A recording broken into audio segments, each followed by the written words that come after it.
القبض على قبوات الزمالك اللي اساءت لزيزو في المدرج. الكلام ده اللي بلغ بيه احمد سيد زيزو للمحامي بتاعه. طبعا زيزو عارف القبوات كلها وهو عارفهم بالاسم، فالموضوع مش محتاج فاترفعت قواضي بالاسم. فانا اعتقد ان في خلال ايام هنلاقي الناس دي مش واقفين جنب الشهاب بتاع الجمعيه. طلع علينا جمال عبد الحميد، جمال عبد الحميد مش كابتن جمال عبد الحميد، انا شلت منك الكابتنه عشان انت اللي زيك ما ينفعش تقال له يا كابتن، انت تقال له يا جمال، يتقال له يا جيمي، يتقال له اي حاجه تانية غير كابتن يعني. طبعا الراجل طلع بيبرر الكلام اللي حصل زيه زي كل الزملكاويه. انا نفسي افهم انتوا ايه اللي حصل لكم من بعد نهائي القرن. انا شايف يا جماعه ان عقليه الناس الزملكاويه اختلفت من بعد نهائي القرن، بجد والله انا حاسس كده.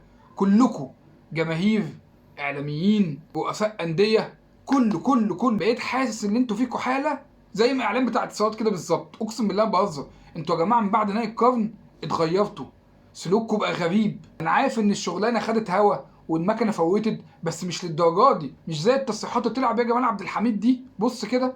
وزوجة الكابتن زيزو زملكاويه والجمهور بيقول لها بنحبك يا هدى. ايه الغلط؟ ايه الاعراض اللي حصلت؟ الكلام ده عيب يا كابتن في ما مدرجات ينفعش كبيره، ما بصراحة. ينفعش انا اطلع يا عم واقول. وانا قلتها ما انت كويس. بتقول مش انا ما انت اصل انتوا بتقول بتقولوا ايه يعني؟ اعراض. ايه الاعراض اللي فيها؟ قول ازاي يا لي كابتن ايه انا جبت العرض اللي فيها؟ ذكر عرض؟ عرض ايه يا راجل؟ يا عرض، انت عايز اكتر من كده؟ انت بتهزر؟ ايه اللي حصل لك؟ انتوا يا جماعه في ايه؟ انتوا بقيتوش شايفين؟ ده هاني رمزي، هاني رمزي يا راجل يا ابو دقن بيقول لك عيب. انت فاهم انت فين؟ انت بقيت بعيد قوي، انت مش فاهم اصلا اساسيات المله اللي انت عليها. يا اخي عيب، عيب على اللي انت بتعمله ده. اهلاوي زملكاوي اسماعيلاوي يا جدع عيب. ما تخليش حقدك من الاهلي ينسيك دينك. ما انت ماشي من الاهلي ومتنيل، ما احنا عارفين ماشي ليه. اجيب لك ابو الحسن؟